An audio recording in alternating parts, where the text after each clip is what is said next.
할렐루야. 오늘도 거룩하신 주의 존전에 나와 예배하는 사랑하는 성도님들, 또 각자의 처소에서 예배하는 우리 거룩한 주의 백성들 주님의 이름으로 환영합니다. 주님이 우리에게 주시는 이 아름다운 시간, 하나님을 예배할 수 있다는 것, 우리가 얼마나 감사하고 귀한지 모르겠습니다. 이 시간 우리가 함께 이렇게 기도하기 원합니다. 하나님, 나의 모든 삶 가운데 주님만을 예배할 수 있는 그 한 사람이 내가 되게 하여 주십시오. 내가 온 마음과 정성을 다해 주님 찬양케 하여 주십시오. 함께 기도하시고 우리 예배 자리로 나아가기 원합니다. 기도하겠습니다. 주님 감사합니다. 오늘도 우리에게 주님을 예배할 수 있는 그 은혜를 주심에 감사합니다. 하나님이 주시는 그 은혜와 사랑이 우리에게 충만합니다. 하나님, 주님을 바라보고 주님을 높이며 하나님 그렇게 나아갑니다. 겸손히 주께 나와 엎드리는 사랑하는 주의 백성들에게 하나님의 말씀으로 거룩의 옷을 덧입혀 주시고 주님을 찬양하고 주님께 나아가는 그 순간순간마다 거룩하신 하나님을 경험할 수 있도록 주님 역사하여 주시옵소서. 존귀하신 하나님 감사합니다. 우리가 거룩한 주의 백성으로 하나님 앞에 섭니다. 나를 경배케 하기 위해서 우리를 창조하신 그 하나님의 말씀처럼 하나님을 경배하는 것이 우리의 삶의 목적이고 이유임을 고백합니다. 이 시간 우리의 경배를 받아주십시오. 우리의 예배를 기뻐 받아주십시오.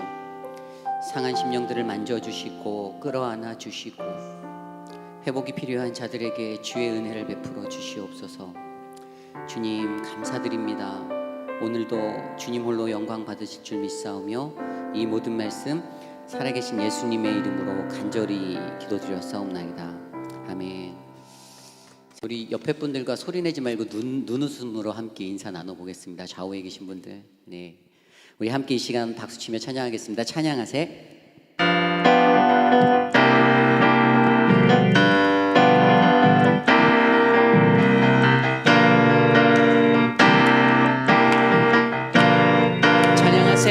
찬양하세, 찬양하세, 왕께 소리 높여 찬양 드리세. 찬양하세, 찬양하세, 찬양하세, 왕께 소리 높여 찬양 드리세. 찬양받기에 찬양받기에 합당하신 주님, 언제나 동일하신 주. 무릎 꿇고서 주 이름 외치세. 예수 나의 왕, 예수 나의 왕, 예수 나의 왕. 아멘. 다시 한번 찬양할까요? 찬양하세, 찬양하세, 찬양하세, 왕께 소리 높여 찬양 드리세. 찬양합니다. 찬양하세, 찬양하세, 왕께 소리 높여 찬양 드리세. 찬양받기에 합당하신, 찬양받기에 합당하신 주님, 언제나 동일하신 주님. 무릎 꿇고서 주 이름 외치세. 예수 나의 왕, 예수 나의 왕, 예수 나의 왕. 아멘. 왕의 왕, 왕의 왕, 주의 주, 하늘과 땅과 모든 것 지으신 주, 영광 돌리네. 주 여호와 하나님, 귀하신 평강의 왕, 전능의 주,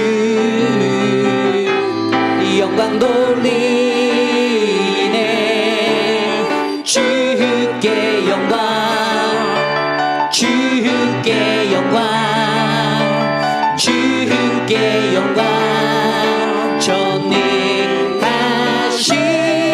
주께 영광, 왕의 왕 주의 주, 왕의 왕 주의 주, 하늘과 땅과 모든 것 지으신 주, 영광 돌리네. 주 여호와 하나님, 귀하신 평강의 왕, 전능의 주, 영광 돌리네. 주께 영광, 주께 영광, 주께 영광, 전능하신 주께 영광. 주 여호와 하나님, 주 여호와 하나님, 귀하신 평강의 왕, 전능의 주, 영광 돌리세. 주께 영광, 주께 영광, 주께 영광, 전능하신 주께 영광. 우리 영광의 박수 하나님께 올려드립시다. 할렐루야, 아멘.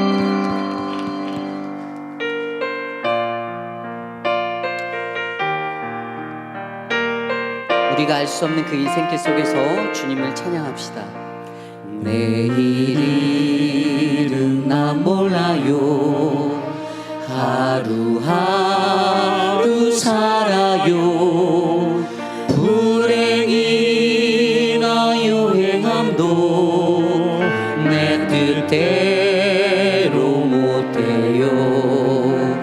험한 이 길 가고 가도 끝이 없고 보내요. 주님 예수 팔레니사, 내 손 잡아 주소서. 내일은 나 몰라요, 장래일도 몰라요.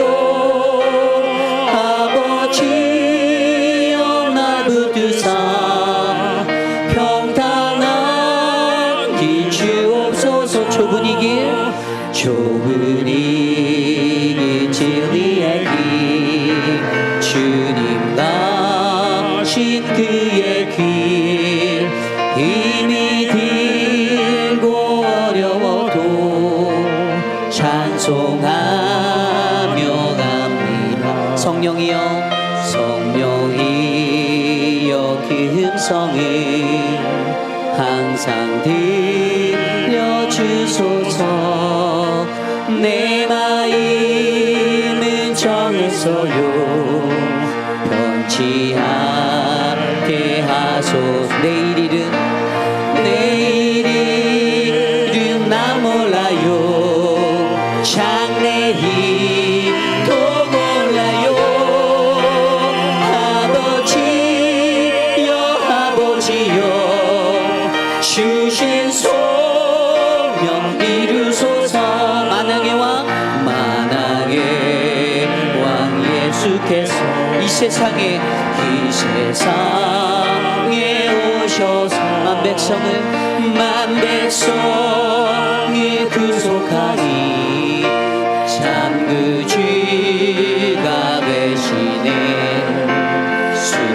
순교자의 본을 알아 나의 믿음 지키고, 순교자의 신앙 따라 기복임을 전세. 불과 같은 성령이여, 내 맘에 항상 계셔. 천국가는 그날까지 주여 주. 내일일은 난 몰라요, 내일은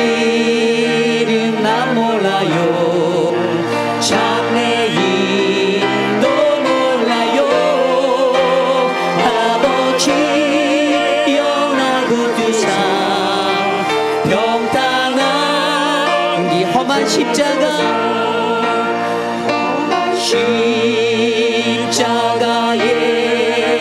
능력 있네. 거기서 나의 삶이 변했네. 찬양하리 주 이름 영원히.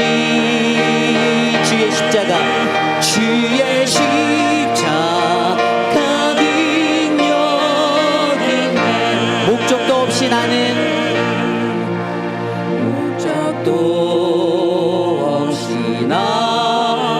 방황했네. 소망도 없이 살았네. 그때에 못 잡은 그 손길 나에게 새 생명 주셨네. 험한 십자가의 능력이 있습니다. 험한 십자가에 능력이 있네. 믿으십니까? 거기서 나의 삶이 변했네. 찬양하리 주 이름 영원히. 주의 십자가 능력이 나는 믿네.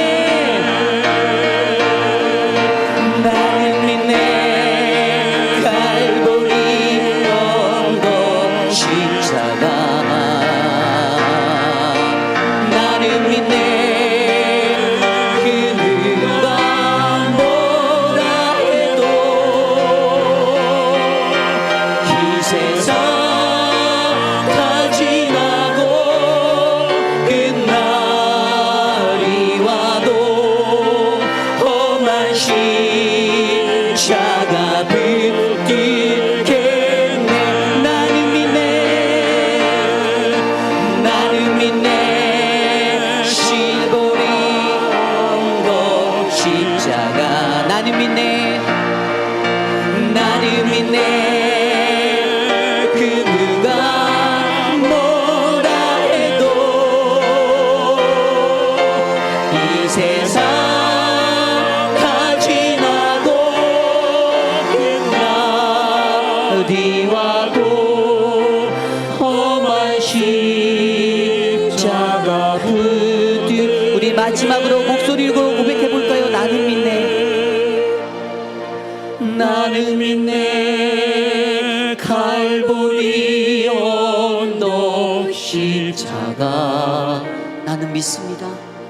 나는 믿네. 그 누가 뭐라 해도 이 세상 다 지나고 끝날이 와도 험한 십자가 붙들겠네. 이 세상 다 지나고 이 세상 다 지나고 끝날이 와도 험한 십자가 붙들겠네.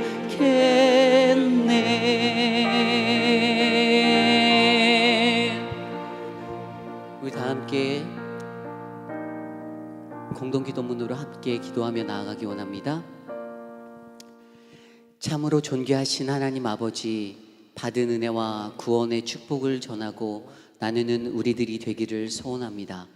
삶의 모습 속에서 예수님이 주신 기쁨을, 평안을, 그리고 감사를 증거하는 우리들이 되기를 소망합니다.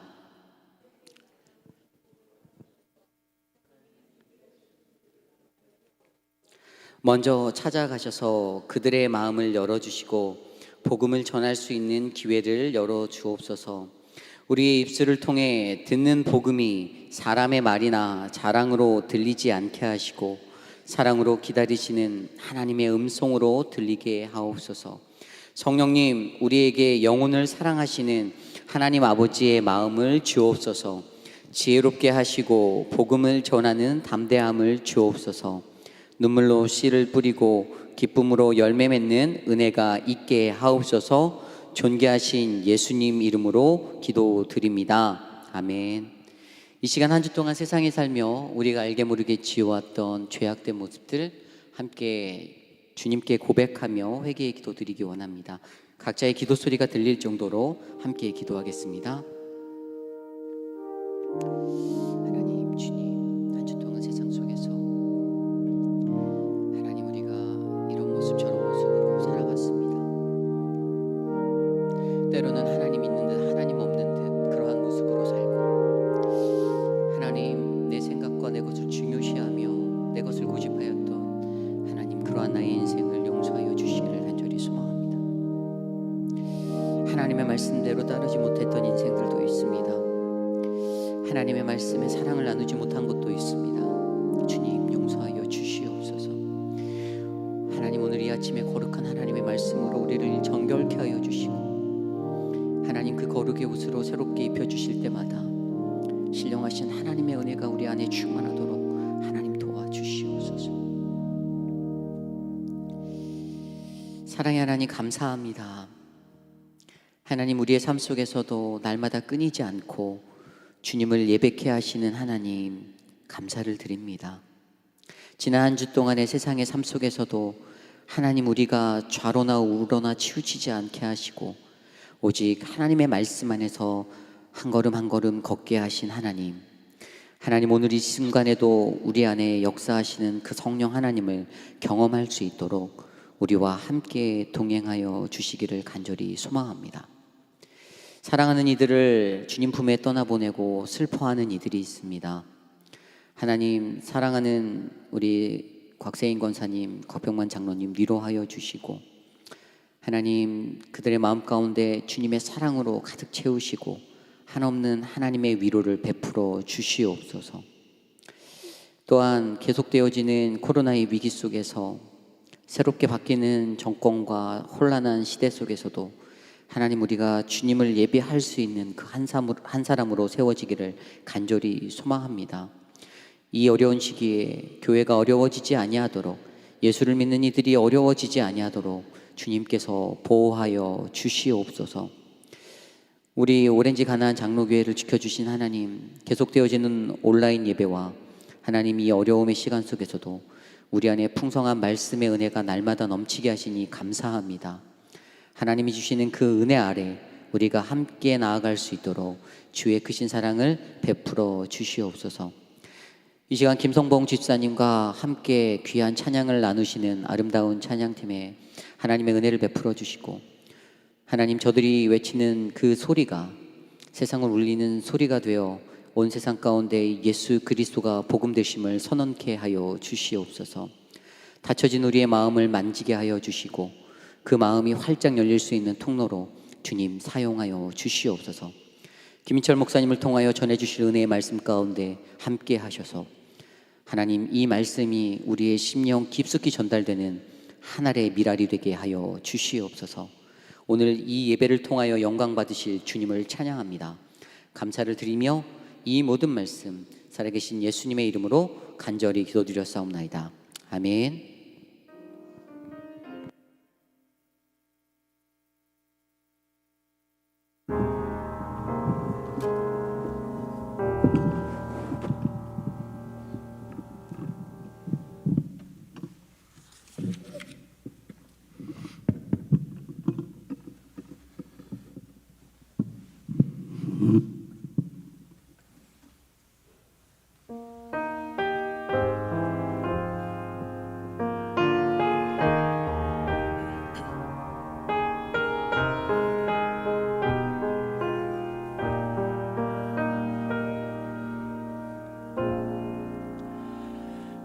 날마다 숨쉬는 순간마다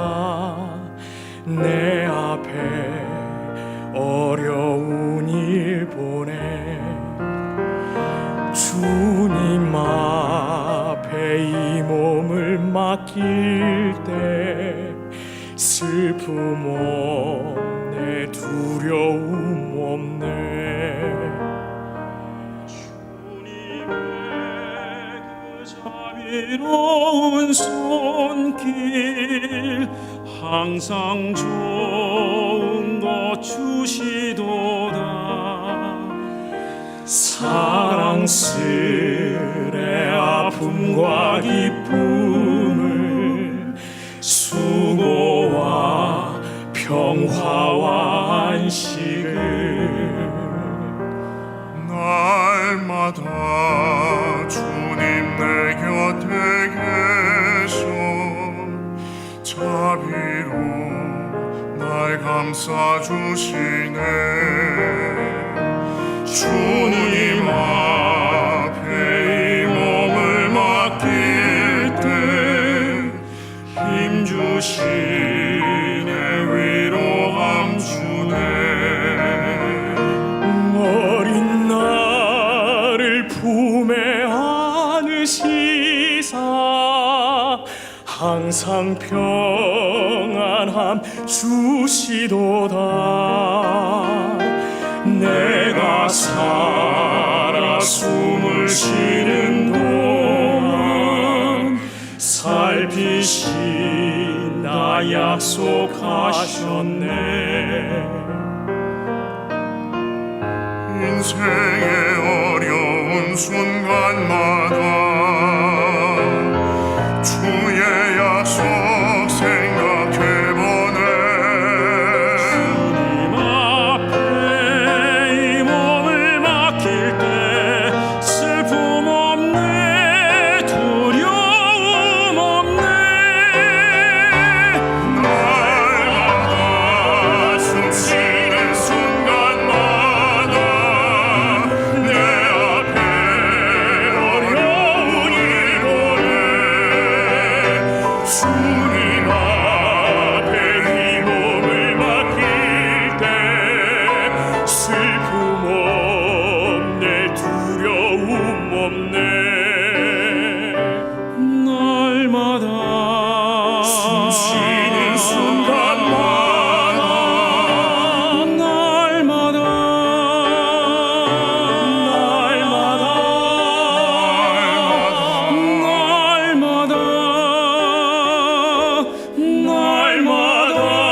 날마다 주의 약속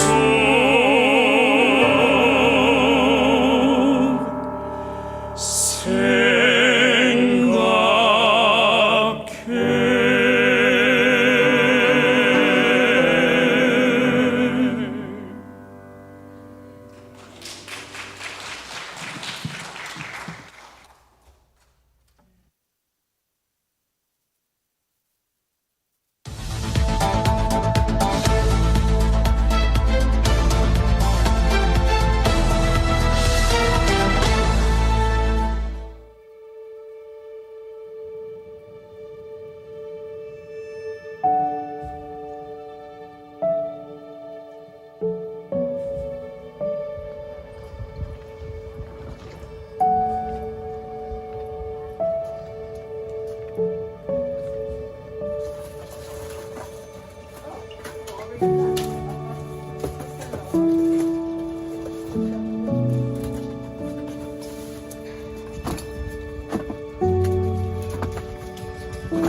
지금 저희가 이 나라 이 민족을 위하여 기도하며 나가서 있습니다. 그러면 나아갈 수 있도록 인도해 주십시오. 기도와 금식 외에는 이런 일과 나갈 수 없다고 하셨습니다. 이 나라가 많은 사람들이다라는 사실을 말입니다. 우리가 하나님 앞에 나를 구원할 만한 자격이 없었다라는 거예요. 하나님의 음성을 들으시기 바랍니다.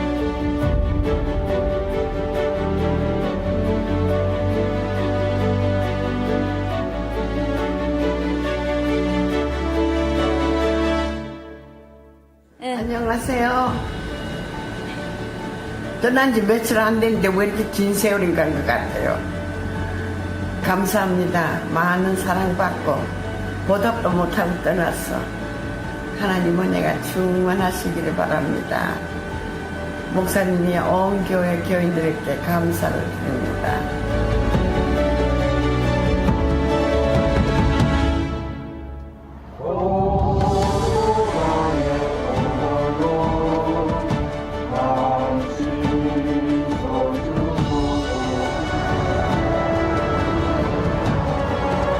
주님이 예비하신 그곳, 권사님 그곳에 가셔서 이제는 평안하게 사실 수 있도록 하나님 인도하여 주시고 동행하여 주시고 기도하며 보내 드리오니 하나님 아버지 우리 권사님 영혼 받아 주시옵소서.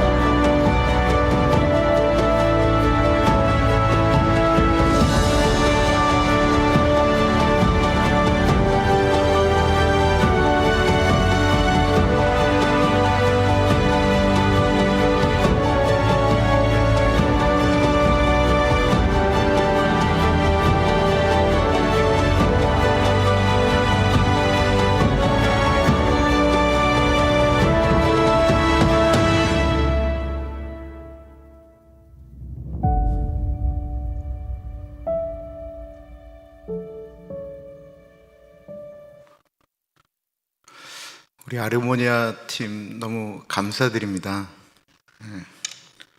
한 곡만 듣기는 너무 억울해서 다음번에 좀 많은 곡을 부를 수 있는 날을 한번 만들어 볼게요. 너무 고마워요. 정말 고마워요. 송동호 권사님 지난 주일날 예배 끝나고 나서 임종 예배 드렸고요. 그 다음날 아침 20분 아주 잠든 듯 편안하게 하나님의 부르심을 받았습니다. 돌아가시기 3일 전에 그때는 말씀과 이렇게 행동을 하실 수가 있어서 제가 다 여쭙고 권사님이 고개짓하면서 다 응답하시고 그리고 가셨습니다. 오늘 수요일 12시에 그 로즈힐에서 하간 예배 있습니다.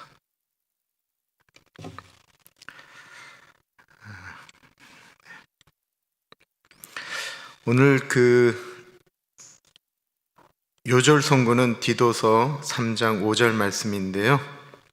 이것도 우리를 구원하시되 지난주에 에베소서 2장 8절과 9절처럼 우리를 구원하신데 우리의 어떤 행동이 아닌 주님의 그 은혜였다라고 하는 말씀을 하는 거예요.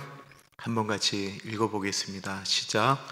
우리를 구원하시되 우리가 행한 바 의로운 행위로 말미암지 아니하고 오직 그의 긍휼하심을 따라 중생의 씻음과 성령의 새롭게 하심으로 하셨나니.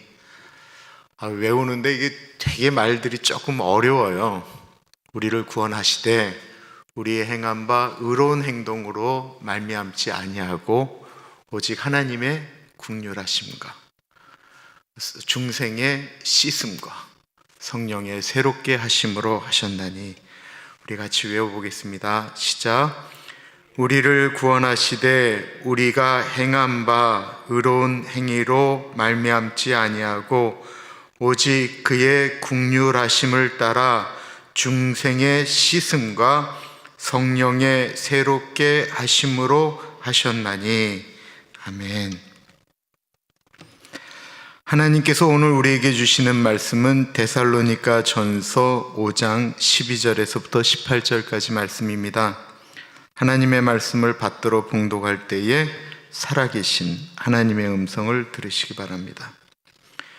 형제들아, 우리가 너희에게 구하노니 너희 가운데서 수고하고 주 안에서 너희를 다스리며 권하는 자들을 너희가 알고 그들의 역사로 말미암아 사랑 안에서 가장 귀히 여기며 너희끼리 화목하라. 또 형제들아, 너희를 권면하노니 게으른 자들을 권계하며 마음이 약한 자들을 격려하고 힘이 없는 자들을 붙들어주며 모든 사람에게 오래 참으라. 삼가 누가 누구에게든지 악으로 악을 갚지 말게 하고 서로 대하든지 모든 사람을 대하든지 항상 선을 따르라. 항상 기뻐하라. 쉬지 말고 기도하라. 범사에 감사하라. 이것이 그리스도 예수 안에서 너희를 향하신 하나님의 뜻이니라. 아멘. 교회 역사 가운데 교회가 가장 연약할 때가 언제였을까요? 교회의 영향력이 사회에 거의 없을 때가 교회가 가장 약할 때였습니다. 언제였을까요? 초대교회였을까요? 아니면 오늘날도 유명하다라는 아주 유명한 그림들, 성화라고 그러죠. 그리고 우리의 귀에 익숙한 유명한 대곡들, 그리고 유명한 건축물들이 세워졌던 중세 시대일까요? 반대로 교회가 가장 힘이 있었을 때는 언제였을까요? 초대교회였을까요? 아니면 중세 시대의 교회였을까요? 초대교회는 초기에는 참 어려웠지만 어느 순간부터 예수님을 영접하는 사람들이 폭발적으로 늘어나기 시작했습니다. 수천 년 동안 이방신을 섬겼던 이방인들이 예수님을 영접하기 시작했고, 예수님을 십자가에 못 박아 죽였던 유대인들 가운데도 죽게로 돌아오는 분들이 많아졌습니다. 그러나 예수님을 믿으면서 초대교회가 지불해야 됐던 대가가 너무나도 혹독했습니다. 그들은 직장에서 쫓겨나야만 했고 법적으로 처벌을 받고 차별을 받을 수밖에 없었습니다. 더 나아가서는 심할 때는 예수 믿는 사람들이 우리가 영화 속에 본 것처럼 짐승에 찢겨 죽기도 하였고, 목을 베어 죽임을 당하였기도 하고, 산채로 불에 타 죽기도 하였습니다. 순교를 가장 많이 했던 때가 초대교회였습니다. 반대로 중세 시대의 교회는 대부분의 유럽이 교회 외에는, 예수님 외에는 종교가 없었기 때문에 교회가 말하는 것이 바로 법이었습니다. 그렇다면 중세 시대 때 하나님의 말씀대로 온 세상이 아름답게 이끌어 가졌을까요? 세계 역사는 이 중세 시대를 가리켜 인류의 암흑시대라고 말을 합니다. 이유는 교회가 힘이 있었는데 교회가 하나님의 법대로, 하나님의 뜻대로, 하나님의 말씀대로 살지 않았다라는 것입니다. 교회 역사 가운데 가장 교회가 힘이 있을 때는 놀랍게도 교회가 정치적인 힘도, 사회적인 힘도, 경제적인 능력도 전혀 없었던 초대교회 때였습니다. 예수 믿으면 죽을 수 있다라고 이야기하는 그때에, 그 초대교회, 우리가 아는 성경보다는 조금 더 지난 시대에 교회의 영향력이 엄청났다라는 것입니다. 이유는 무엇일까요? 오늘 본문은 왜 초대교회가 강했는지를 보여주는 말씀입니다. 초대교회가 강했던 이유는 엄밀한 의미에서 할 수 있는 것이 없었기 때문에 그렇습니다. 혹시 지금 추우세요? 이우리 목사님, 저 뒤에 그 의자 밑에 보면 박스가 하나 있어요. 그 안에 담요가 있어요.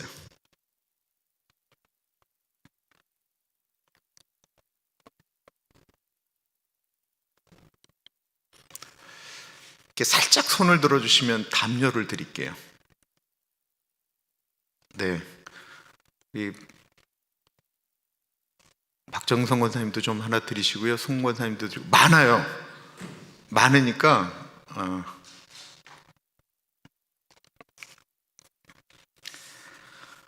초대교회가 강했던 이유는 할 수 있는 것이 없었다라는 것입니다. 그럼 그들은 무엇을 할 수 없었을까요?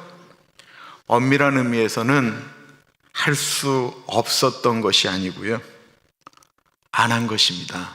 그럼 그들이 할 수 있는데 안 한 것이 무엇일까요? 교회는 서로를 미워하고 갈등하는 일들을 할 수가 없었습니다. 아니, 공동체에 미워하고 갈등하는 일이 없다라는 것이 말이 될까요? 말이 안 되죠. 그러나 초대교회는 어떻게 해서든지 약한 교회를 유지하기 위해서 서로를 미워하기보다는 화목하기 위해서 애쓰고 노력하였습니다. 이유는 단 하나, 그것이 하나님의 명령이었기 때문에 그렇습니다. 초대교회는 외부적인 핍박도 많았지만 내부적으로도 아주 큰 문제에 봉착하고 있었습니다. 그 이유는 구성원들 때문에 그렇습니다. 초대교회의 구성원은 구약 시대로부터 율법과 하나님의 말씀에 아주 익숙한 유대인으로부터 예수님을 영접한 사람들과 이방 사람들, 그리고 헬라 철학에 붙들려 있었던 아주 지식이 많았던 사람들과 전혀 배우지 못했던 사람들, 또한 노예들과 그 노예를 다스리는 주인들이 다 복합적으로 모여 있었습니다. 복잡한 구성원들이 모여 있었기 때문에 한번 시끄러워지면 혼란을 겪을 수밖에 없었습니다. 데살로니가 교회는 그런 구조적인 문제를 가지고 있었습니다. 그런 데살로니가 교회가 선한 영향력을 미칠 수 있었던 이유는 그들이 화목하기 위해서 애썼기 때문입니다. 화목하기 위해서 그들은 자신들이 좋아하건 안 좋아하건 목회자를 중심으로 뭉치려고 노력했습니다. 12절과 13절입니다. 형제들아, 우리가 너희에게 구하노니 너희 가운데서 수고하고 주 안에서 너희를 다스리며 권하는 자들을 너희가 알고 그들의 역사로 말미암아 사랑 안에서 가장 귀히 여기며 너희끼리 화목하라.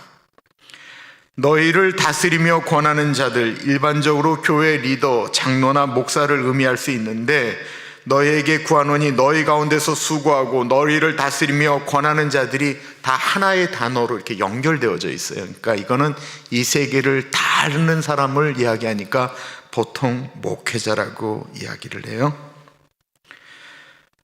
그들을 사랑 안에서 가장 귀히 여기라고 했습니다. 이 말은 목사가 교회에서 자기를 가장 높이라는 말이구나 라고 들으시면 마음이 꼬이신 분들이세요. 오늘이나 그 옛날이나 교회는 늘 목사를 두고 갈등하고 교인들마다 그 목사를 보면서 좋아한다, 싫어한다 말들이 나올 수밖에 없습니다. 왜 그러지요? 엄밀한 의미에서 목사는 교인들에게 고용된 사람이기 때문에 그렇습니다.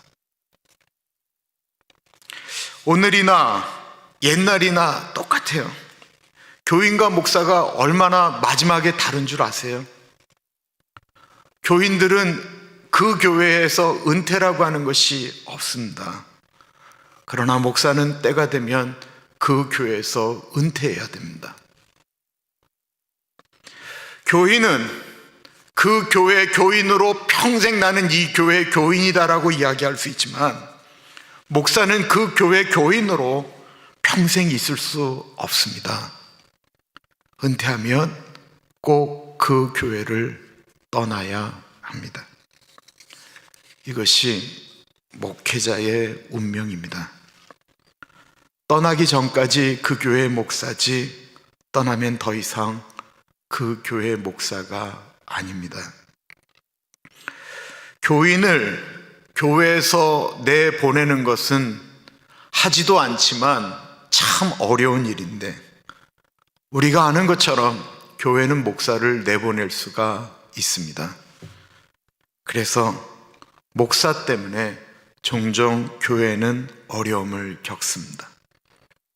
그렇다고 한다면 목사가 있는 동안에 아주 특별한 잘못이 없다고 한다면, 목사가 좀 부족해도 같이 세워주고 가는 교회가 그게 좀 복된 교회입니다. 목사가 자꾸 갈리는 교회, 목사로 인해 두 파로 나누어서 싸우는 교회는 절대로 평안할 수가 없습니다. 시끄러운 교회는 자꾸만 팔을 만들게 됩니다. 초대교회는 구성원들이 너무나도 다양했기 때문에 여러 가지 파벌이 만들어질 수 있는 구조적인 문제가 있었습니다. 그래서 그들은 그 문제가 태생적으로 아예 교회가 만들어질 때부터 갇히고 있었기 때문에 그들은 어떻게 해서든지 그들이 하나가 되려고 애쓰고 노력했던 의식이 하나 있었다라는 거예요. 사도 바울이 썼던 그 서신서에 너무나도 많이 쓴 이야기, 그것은 바로 성만찬입니다.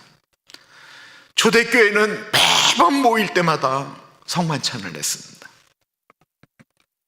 성만찬을 행하면서 예수님과 살과 피를 먹는 그 의식 가운데 서로 애찬을 나누고 그 고백을 하면서 우리는 예수 그리스도 안에서 한 형제다, 한 자매다라는 말을 매주 예배를 드릴 때마다 강조하였다라는 것입니다. 그래서 그들은 교회 안에서 일어나는 갈등을 한 몸을 이루기 위하여 애쓰고 노력하며 화목했습니다. 교회의 힘은 정치적인 힘에서 나오는 것이 아니고 화목입니다. 13절 다시 그들의 역사로 말미암아 사랑 안에서 가장 귀히 여기며 너희끼리 화목하라. 그렇다면 화목은 어떻게 이루어지는 것일까요? 고린도후서 5장 18절에 우리를 자기와 화목하게 하시고 또 우리에게 화목하게 하는 직책을 주셨으니 라고 했습니다. 예수님은 십자가로 죄의 문제로 하나님과 우리가 분리되어져 있다라고 하는 사실을 아시고는 십자가에서 죽으시면서 하나님과 우리를 화목하게 만드셨지요.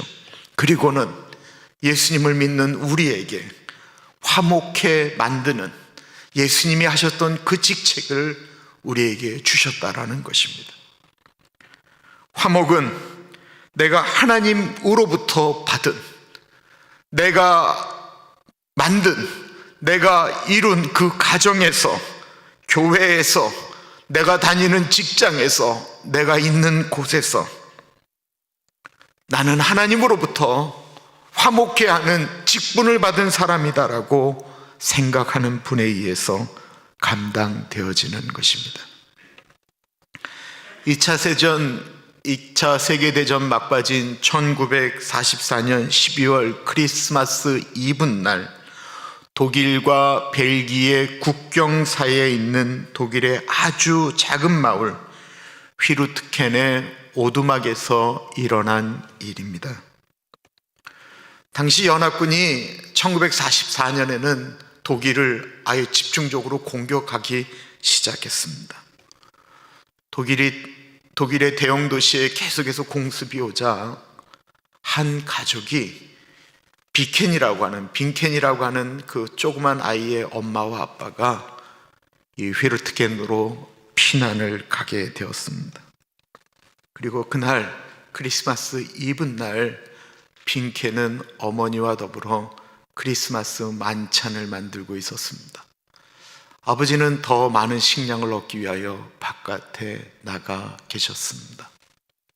그때 똑똑하며 오두막을 문 두들기는 소리가 들렸습니다. 어머니가 나가보니 2명의 병사가 부상 중인 한 병사를 안고 문을 두들겼는데 이들이 보니까 독일군이 아닌 미군 병사들이었습니다. 이 빈켄의 어머니는 비록 적이잖아요. 독일 사람이니까 적군이지만 너무나도 애띤 자신의 아들과 같아서 그들을 집안으로 맞아들였습니다.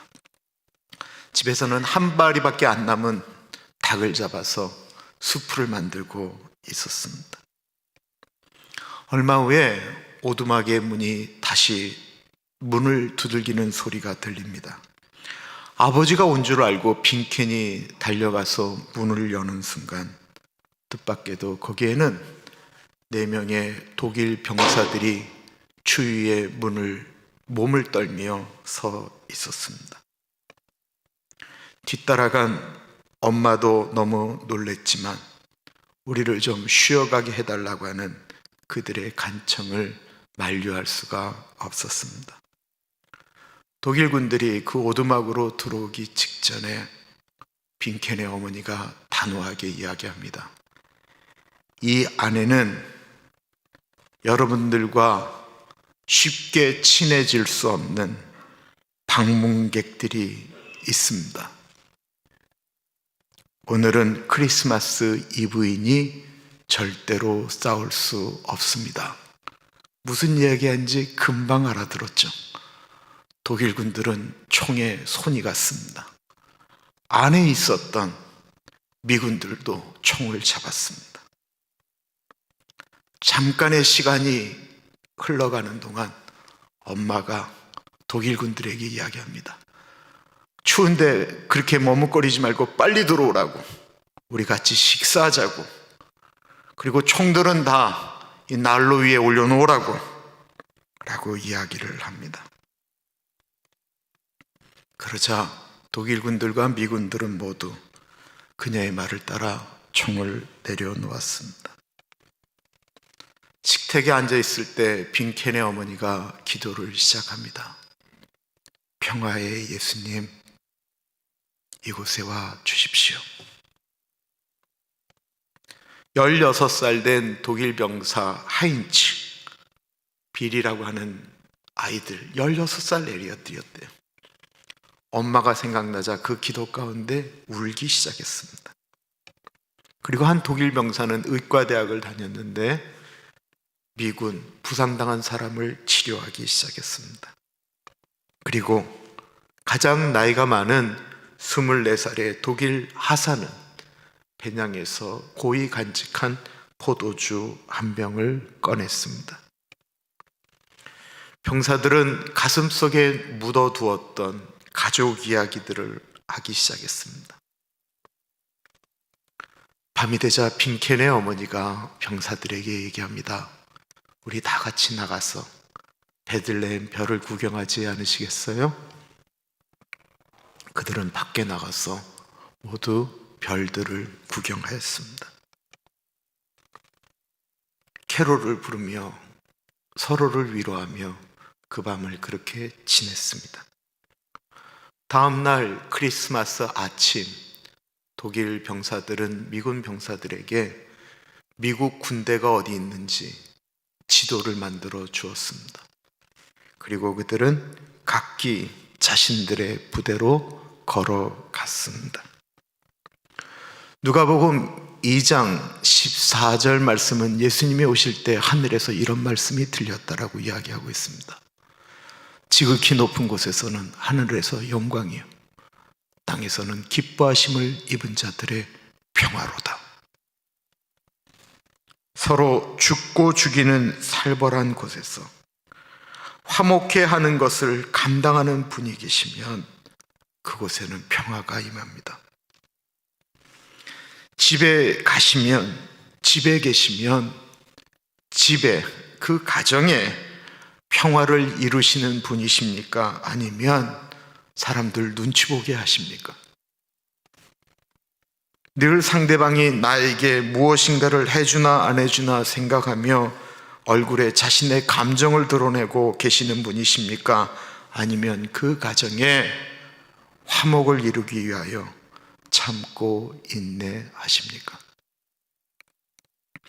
초대교회의 힘은 이 화목에 있었습니다. 좋은 교회는 건물이 크고 재정이 튼튼한 교회가 아니라 세상에 화목을 전하는 교회인 것입니다. 초대교회는 어려운 일들이 많았습니다. 힘들고 어려운 분들, 노예로 종으로 사는 분들, 알코올 중독자, 사회 부적격자들이 몰려왔습니다. 말씀을 들으면 금방 바뀌나요? 우리가 우리를 보면 알잖아요. 사람 잘 안 바뀝니다.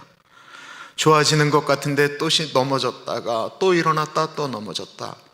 이러면서 우리들은 조금씩 변화되어 가지요. 그래서 교회에서 그렇게 변화되는 때에 우리가 잘해야 되는 것이 있다고 한다면 그것은 오래 참는 것입니다.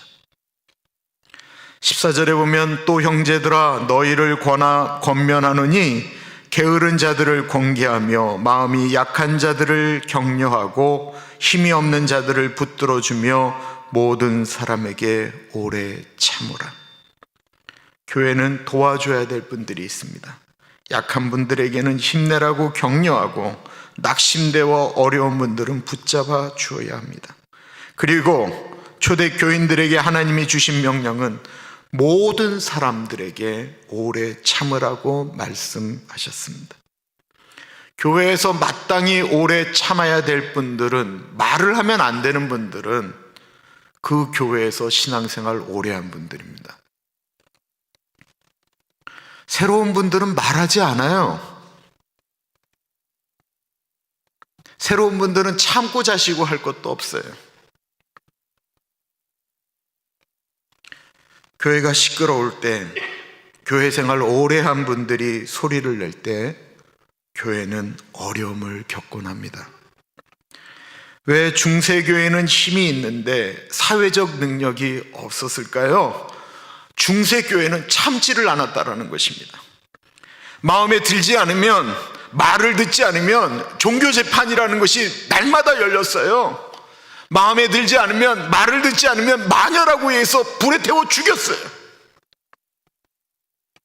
말 안 들으면, 우리 세계사 시간에 들었던 것처럼 카녹사의 굴욕이라고 해서 독일 황제가 교황에게 무릎을 꿇고 3일 동안 눈비를 맞으면서 무릎 꿇고 일어나지를 못할 정도로 황제도 마음에 안 들면 갈아치울 수 있었던 것이 교회였습니다.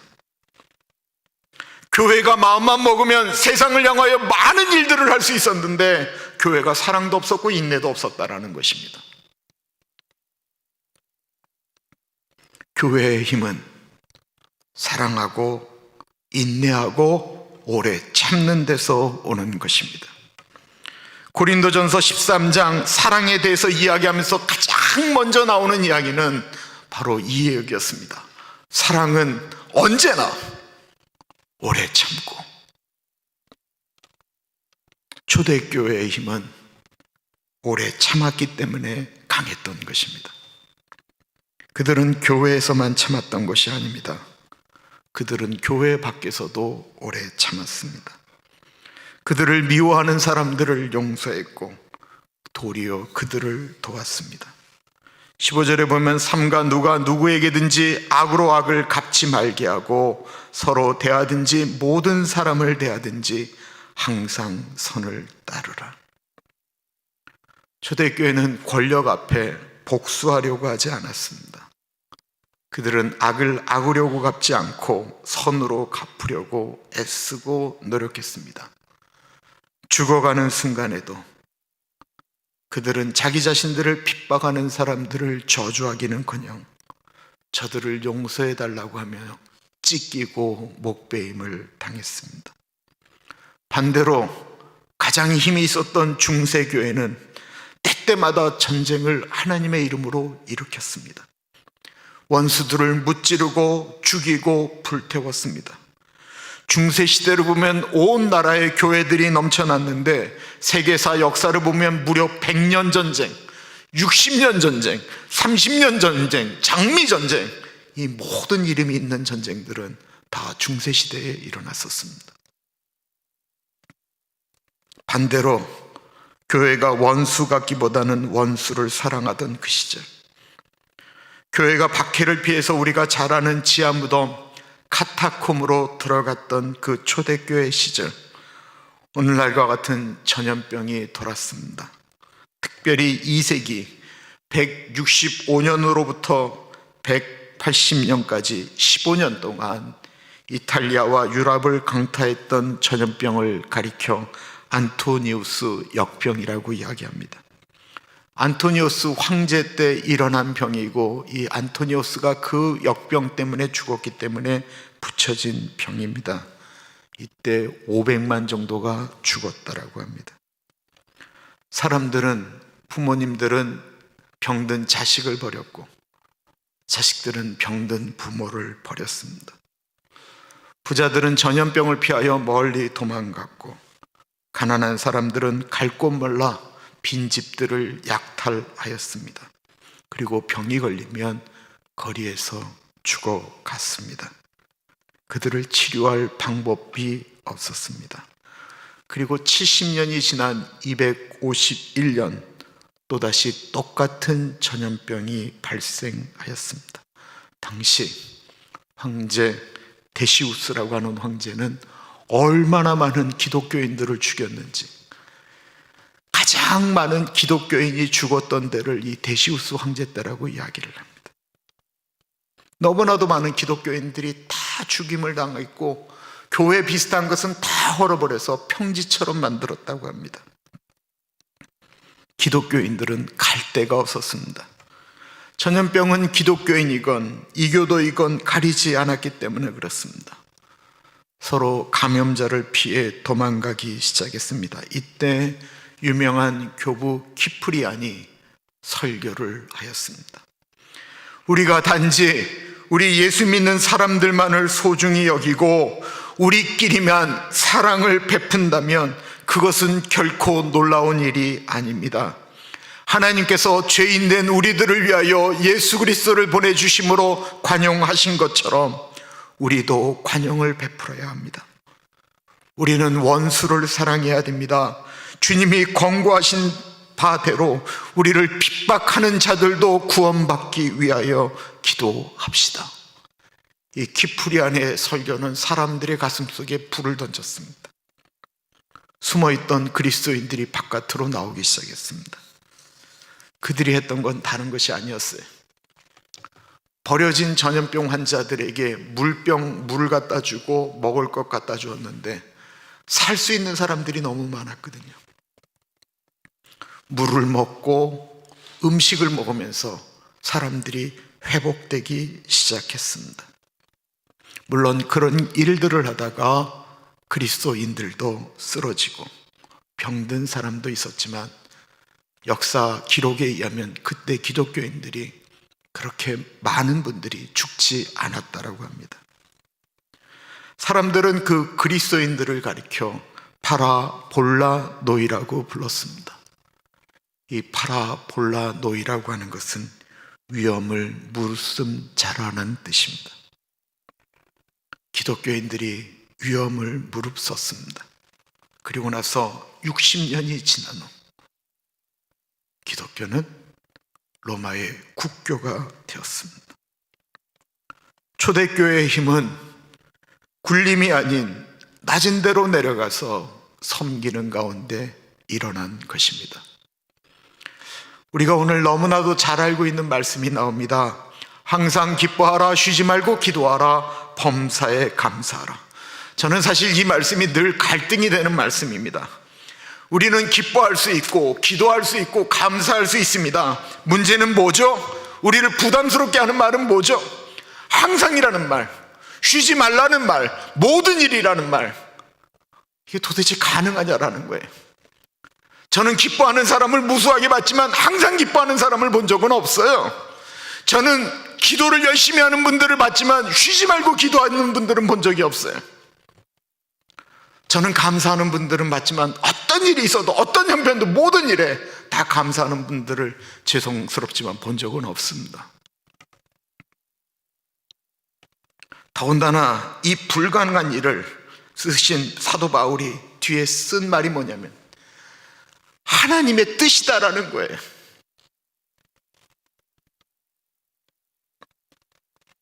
이 하나님의 뜻은 앞에 모든 말씀을 다 포함하고 있습니다. 화목하라, 사랑하라, 용납하라, 선으로 악을 갚으라, 이 모든 것이 다 하나님의 뜻이라는 것입니다.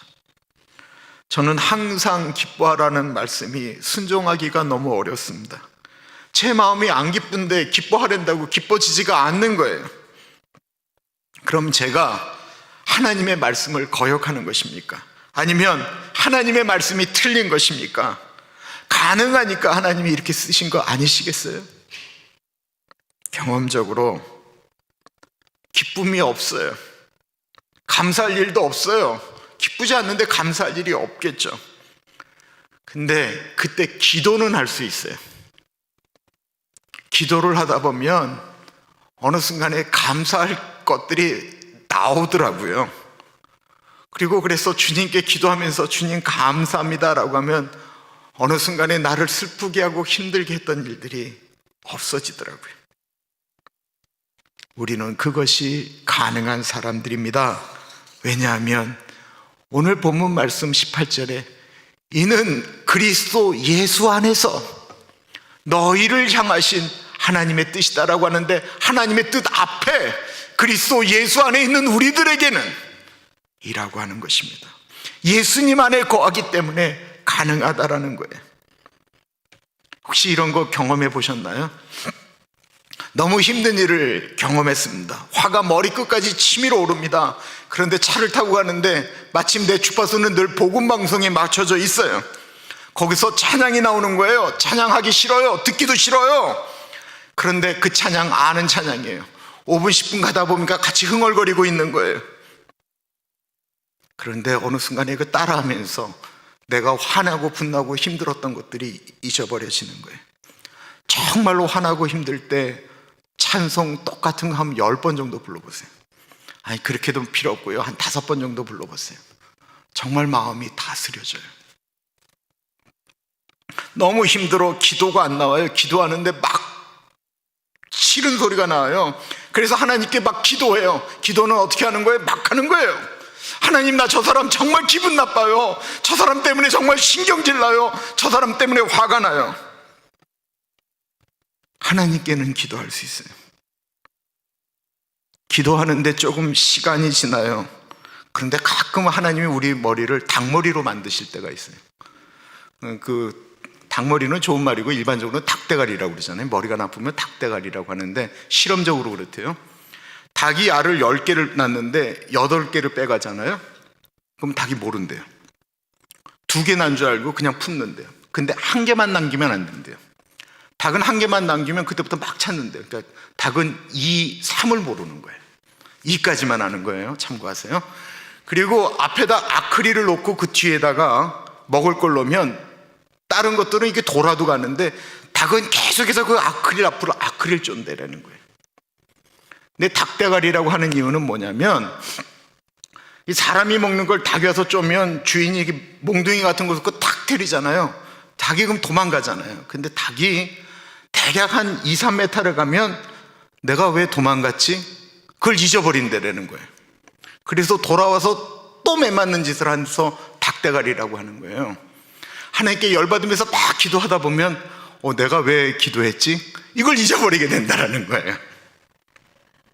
기도하다가 내가 왜 열받았지? 모르고 다시 나간다라는 거예요. 얼마나 큰 은혜입니까? 우리의 머리가 그 머리가 되는 놀라운 역사가 때때마다 일어나기를 축원합니다.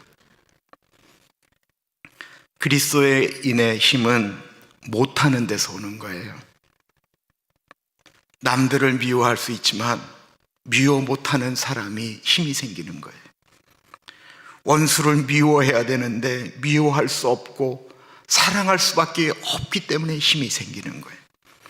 열받는데 열받지 않고 기뻐하기 때문에 생기는 것이고요, 입을 벌리기 싫은데 찬송하며 기도하는 것 가운데, 쥐뿔도 없고 되는 일도 없는데 감사하는 것 가운데, 이 어이없는 것들이 기독교의 힘이다라는 것입니다. 왜 그럴까요? 우리가 믿는 예수님이 그러셨거든요. 자신을 잡아 침을 뱉고 때리고 배신하는 사람들을 위해서 미워하기는커녕 용서하신 예수님, 자신을 배반하고 모른다라고 부인하는 그날 밤, 가장 힘들고 어려웠던 날 제자들 이름 부르며 밤을 새워 기도하셨던 예수님, 그리고 무기력하게 십자가에 달려 죽으신 예수 그리스도. 예수 그리스도의 힘은 십자가에서 뛰어내릴 수 있음에도 불구하고 거기서 울부짖으며 죽으셨기 때문에 그렇습니다. 그래서 성경은 이렇게 말씀하고 있습니다. 십자가의 도가 멸망받는 자들에게는 미련한 것이로되 구원을 얻은 우리에게는 하나님의 능력이라. 우리의 힘은, 우리 가나안 교회의 힘은 어디에 있습니까?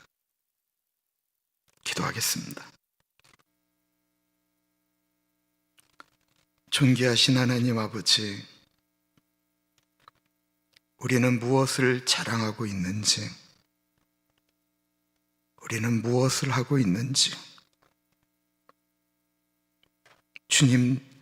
주님께서 우리에게 주신 화목의 능력, 선을 행하는 능력, 영접하는 자, 곧 그 이름을 믿는 자들에게는 하나님의 자녀가 되는 그 권세를 주셨다라고 하는데, 사람들이 못하는 능력을 우리는 그 권세를 받았는데, 우리가 그 권세를 가지고 어떻게 사용하는지 다시 한번 하나님께 여쭈며, 쓸 수 있는 힘에 힘을 빼며 남들 안 하는 것에 힘쓸 줄 아는 우리들 되게 하여 주십시오. 우리 황명하 권사님, 사랑하는 아들 잔을 위해서, 티나를 위해서, 조나단과 브레든과 브라이언과 손자 벤더를 위해서, 그들의 믿음을 위하여 기도하였습니다. 꽃헌금을 드렸습니다. 우리 황명하 권사님, 안 보이는 눈, 주님, 마지막 순간까지 주님이 그 눈을 맑게 하여 주십시오. 우리 홍성수 집사님, 주의 다에 두 아이가 늘 엄마가 있는 것처럼 건강하게 자랄 수 있도록 인도하여 주십시오.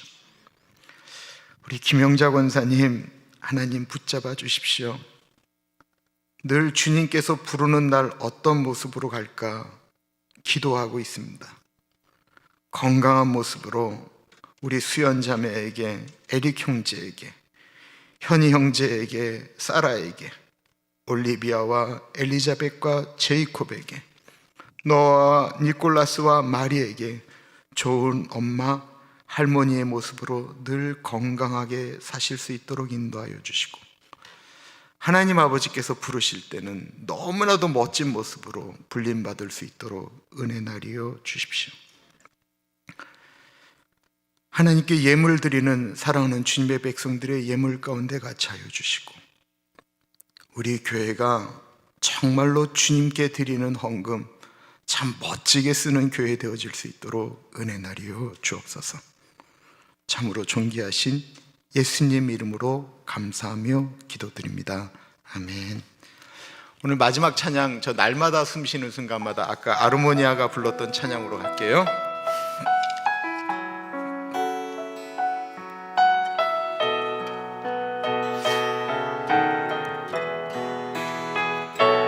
날마다 숨쉬는 순간마다 내 앞에 어려운 일 보내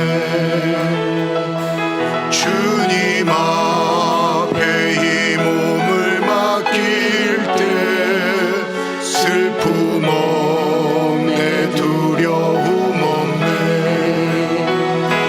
주님의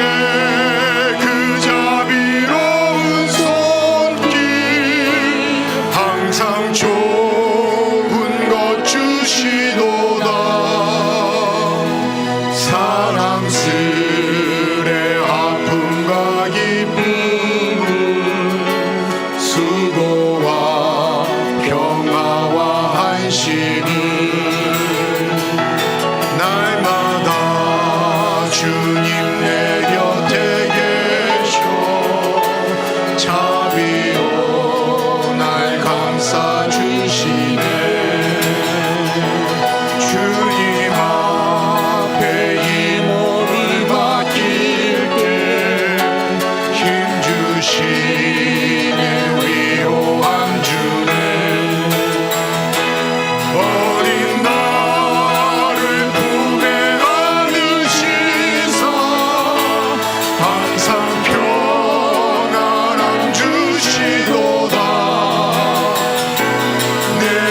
살아 숨을 쉬는 동안 살피신다 약속하셨네. 인생의 어려운 순간마다 주의 약속 생각해보네. 내 맘속에 믿음 잃지 않고 말씀 속에 위로를 얻네.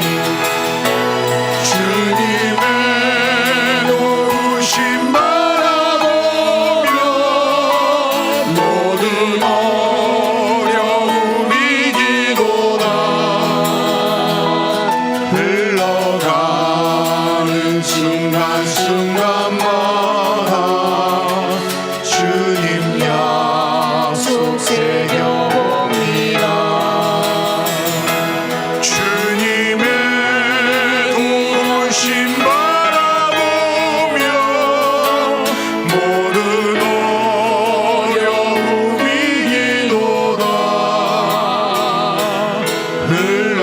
흘러가는 순간순간마다 주님 약속 새겨봅니다.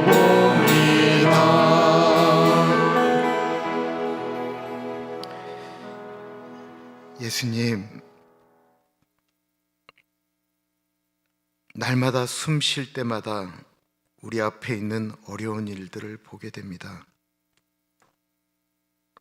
그런데 우리가 주님 안에 있어서 우리의 몸을 주님께 맡기면 주님이 그것을 이길 힘을 주신다라고 하십니다. 이길 정도가 아니고 미워하는 사람들을 사랑하며 악을 선으로 갚으며 화목케 하실 수 있는 힘을 주신다라고 합니다. 주님, 우리가 예수님 안에 있으면 할 수 있는데 주님 벗어나 살면 어느 순간인가 가인처럼 미워하고 싫어하고 저주하고 죽이고 싶어하는 인간으로 돌변하는 것을 보게 됩니다. 예수님, 우리의 힘이 어디에 있는지, 예수님께서 하늘 영광 버리고 이 땅에 내려와서 십자가에서 죽으실 때 하늘 위에 있는 자들과 땅 위에 있는 자들과 땅 아래에 있는 모든 이름들이 예수님의 이름 앞에 무릎을 꿇었다고 하는데, 주님, 우리의 힘도 겸손함, 우리의 힘도 낮아짐, 우리의 힘도 섬김, 우리의 힘도 용서, 우리의 힘도 사랑되게 하여 주옵소서. 지금은 우리 주 예수 그리스도의 은혜와 우리를 너무나도 사랑하셔서 하나밖에 없는 아들을 넉넉하게 보내주신 하나님 아버지 그 크신 사랑하심과 성령 하나님 감화감동 역사 충만 교통하심이 나에게 주어진 힘 낮아짐으로 쓰겠습니다. 내가 사람들이 쓰는 힘 나는 그거 쓰지 않겠습니다. 다시 한번 다짐하는 사랑하는 주의 백성들 머리 위에 지금으로부터 영원토록 같이 하시길 간절히 축원하옵나이다. 아멘.